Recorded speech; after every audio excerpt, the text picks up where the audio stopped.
दूसरों की निंदा करिए और अपना घड़ा भरिए। है ना अजीब? रेनबो रोशनी चैनल पर मैं हूँ दीप्ति और आप सुन रहे हैं रेनबो कहानियाँ। राजा प्रथु एक दिन सुबह सुबह घोड़ों के तबेले में जा पहुंचे। तभी वहां एक साधु भिक्षा मांगने आ पहुंचा। सुबह सुबह साधु को भिक्षा मांगते देख राजा प्रथु क्रोध से भर उठे। उन्होंने साधु की निंदा करते हुए बिना विचारे तबेले से घोड़े की लीद उठाई और उसके पात्र में डाल दी। साधु भी शांत स्वभाव का था, सो भिक्षा ले वहां से चला गया और वो लीद कुटिया के बाहर एक कोने में डाल दी। कुछ समय उपरांत राजा प्रथु शिकार के लिए गए।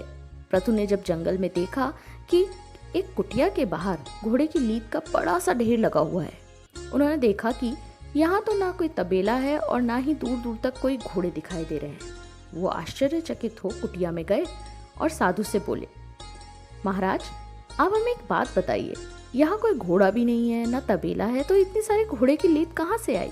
साधु ने कहा, राजन ये लीद मुझे एक राजा ने भिक्षा में दी है, अब समय आने पर यह लीद उसी को खानी पड़ेगी। यह सुन राजा प्रथु को पूरी घटना याद आ गई। वे साधु के पैरों में गिर क्षमा मांगने लगे। उन्होंने साधु से प्रश्न किया, हमने तो थोड़ी सी लीद दी थी पर यह तो बहुत अधिक हो गई। साधु ने कहा, हम किसी को जो भी देते हैं वो दिन प्रतिदिन प्रफुल्लित होता जाता है और समय आने पर हमारे पास लौटकर आ जाता है, ये उसी का परिणाम है। यह सुनकर प्रथु की आंखों में अश्रु भर आए।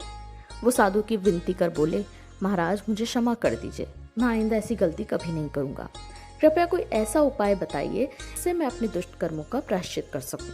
राजा की ऐसी दुखमय हालत देखकर साधु बोला, राजन एक उपाय है, आपको कोई ऐसा कार्य करना है जो देखने में तो गलत हो पर वास्तव में गलत ना हो। जब लोग आपको देखेंगे तो आपकी निंदा करेंगे। जितने ज्यादा लोग आपकी निंदा करेंगे आपका पाप उतना ही हल्का होता जाएगा। आपका अपराध निंदा करने वालों के हिस्से में आ जाएगा। यह सुनकर राजा प्रथु ने महल में आकर काफी सोच विचार किया और अगले दिन सुबह से शराब की बोतल लेकर चौराहे पर बैठ गए। सुबह सुबह राजा को इस हाल में देखकर सब लोग आपस में राजा की निंदा करने लगे।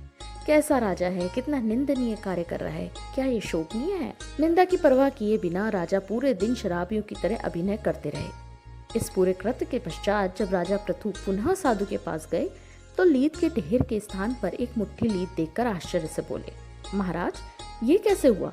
इतना बड़ा ढेर कहाँ गायब हो गया? साधु ने कहा, ये आपकी अनुचित निंदा के कारण हुआ है राजन। जिन जिन लोगों ने आपकी अनुचित निंदा की है आपका पाप उन सब में बराबर बराबर बट गया। फिर राजा बोले, महाराज फिर ये मुट्ठी भर क्यों बचा है, ये क्यों नहीं बटा? तो ऋषि बोले, राजन ये तुम्हारा कर्म है, जितना तुमने मेरे भिक्षा पात्र में खाने के लिए दिया था उतना तो तुम्हें खाना ही पड़ेगा। कोई कितना भी उपाय दान पुण्य कर ले उसका कर्म दोष कट तो जाएगा पर उसका मूल नष्ट नहीं होगा, उतना तो भरना ही पड़ेगा। जब हम किसी की बेवजह निंदा करते हैं तो हमें उसके पाप का बोझ भी उठाना पड़ता है तथा हमें अपने किए गए कर्मों का फल तो भुगतना ही पड़ता है। अब चाहे हंसकर भुगते या रोकर, हम जैसा देंगे वैसा ही लौट कर वापस आएगा। तो इसीलिए कहते हैं कि दूसरों की निंदा करिए और अपना घड़ा भरिए, और वो घड़ा है पाप का।